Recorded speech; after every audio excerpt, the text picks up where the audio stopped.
यहाँ पे बैठ रहे हैं।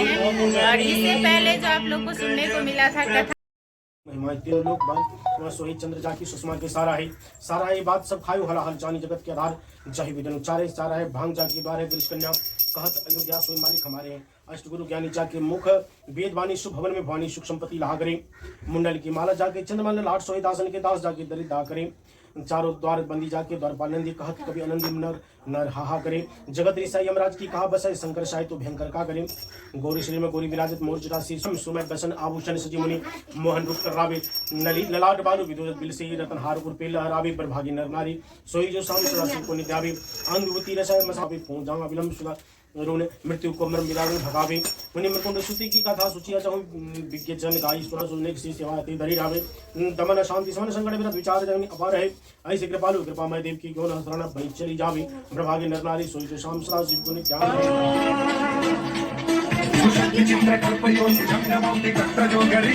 कार्तिक श्याम मनकंडाऊ या छवि को कहीं जात न काऊ देवंज ही जय पुकारा तभी इंद्र प्रभु आपने वारा क्या उपदत तारक भारी देवंज सब मिले आय स्वारी तुरंत शरण आप पढ़ाऊं लव निवेश मंग मार गिराऊं आप जलंधर सुसंगारा स्वस्थ मर विदित संसारम त्रिपुरासुर।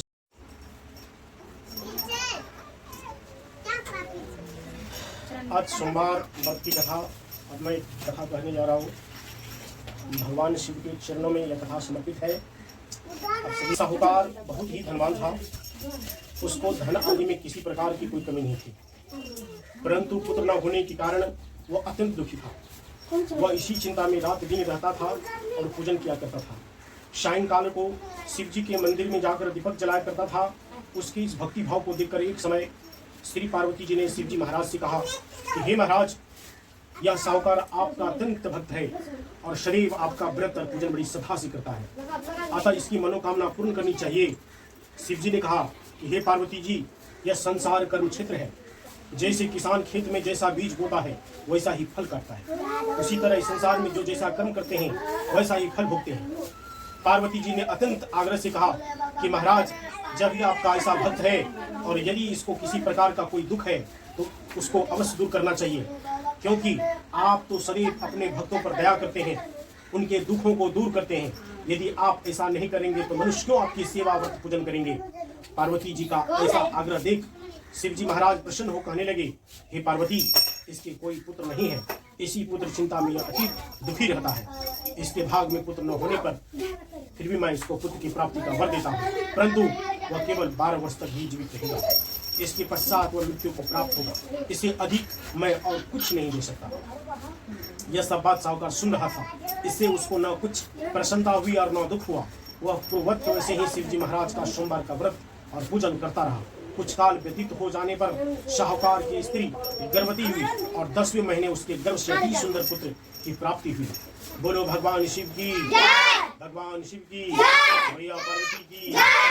साहूकार के घर में बहुत खुशी मनाई गई, परंतु साहूकार ने उसकी केवल 12 वर्ष की आयु जान कोई अधिक प्रसन्नता प्रकट नहीं की और न किसी को भेद बताया। जब वह 11 साल का हो गया तो उस बालक की माता ने उसके पिता से उसके विवाह के लिए कहा, परंतु वह साहूकार कहने लगा, मैं अभी इसका विवाह नहीं करूंगा, काशी जी पढ़ने के लिए भेजूंगा। फिर उस साहूकार ने अपने साले अर्थात बालक के मामा को बुलाकर उसको बहुत सा धन देकर कहा, तुम इस बालक को काशी जी पढ़ने के लिए ले जाओ और रास्ते में जिस जगह भी जाओ वहाँ यज्ञ करते, दान देते तथा ब्राह्मणों को भोजन कराते हुए जाओ। इस प्रकार वह दोनों मामा भांजे सब जगह यज्ञ करते और ब्राह्मणों को भोजन कराते जा रहे थे। रास्ते में उनको एक शहर पड़ा। उस शहर के राजा की कन्या का विवाह था और दूसरे राजा का लड़का जो विवाह के लिए बारात लेकर आया था वह आंख का काना था।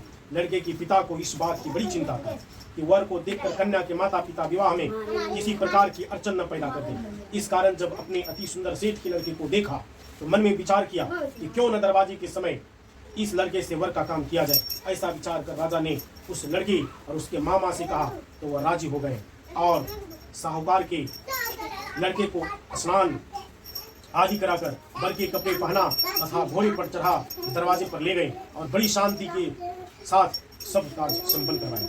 अब वर के पिता ने सोचा यदि विवाह कार्य भी इसी लड़के से करा दिया जाए तो क्या बुराई है। ऐसा विचार कर और उसके मामा से कहा, यदि आप फेरों और कन्यादान का काम करा दें तो बड़ी कृपा होगी और हम इसके बदले में बहुत कुछ धन देंगे। उन्होंने स्वीकार कर लिया और विवाह कार्य बहुत अच्छी तरह से हो गया। परंतु जिस समय लड़का जाने लगा तो राजकुमारी ने चुंदरी के पल्ले पर लिख दिया कि तेरा विवाह तो मेरे साथ हुआ, परंतु जिस राजकुमार के साथ तुमको भेजेंगे वह एक आंख का कान्हा है और मैं तो काशी जी पढ़ने जा रहा हूँ। उस राजकुमार ने जब अपनी चुंदरी पर ऐसा लिखा पाया तो उसने राजकुमार के साथ जाने से इनकार कर दिया और कहा कि यह मेरा पति नहीं है, मेरा विवाह इसके साथ नहीं हुआ, वह तो काशी पढ़ने गया है। कुमारी के माता पिता ने अपनी कन्या को विदा नहीं किया और बारात वापस चली गई। उधर सेठ का लड़का और उसका मामा काशी पहुंच गए। वहां जाकर उन्होंने यज्ञ करना और लड़के से पढ़वाना शुरू कर दिया। जब लड़के की आयु 12 वर्ष की हो गई तब एक दिन उन्होंने यज्ञ रचा रखा था कि उस लड़के ने अपने मामा से कहा, मामा जी आज मेरी तबीयत कुछ ठीक नहीं है। मामा ने कहा कि अंदर जाकर सो जाओ। लड़का अंदर जाकर सो गया और थोड़ी देर में उसके प्राण निकल गए। जब मामा ने आकर देखा कि वो तो मुर्दा पड़ा है तो उसको बड़ा दुख हुआ और उसने सोचा कि मैं अभी रोना पीटना मचा दूंगा तो यज्ञ का कार्य अधूरा रह जाएगा। अतः उसने जल्दी से यज्ञ का कार्य पूरा समाप्त कर ब्राह्मणों को के घर जाने के पश्चात रोना पीटना आरंभ कर दिया। संयोगवश उस समय शिवजी महाराज और माता पार्वती जी उधर से जा रहे थे।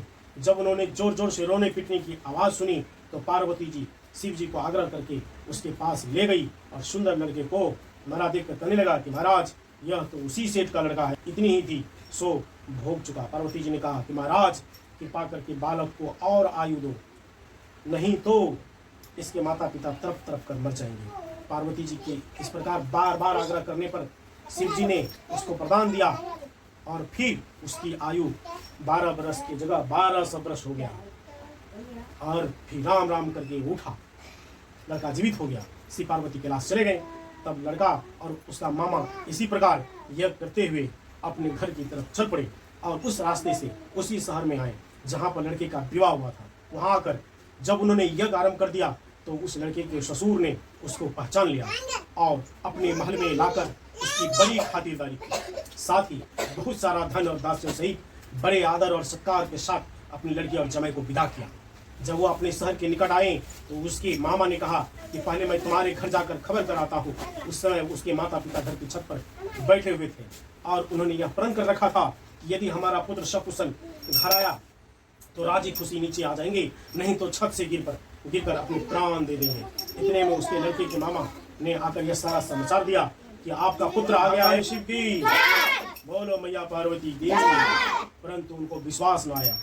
तब उसके मामा ने शपथ पूर्वक कहा कि आपका पुत्र अपनी स्त्री तथा बहुत सारा धन लेकर आया है।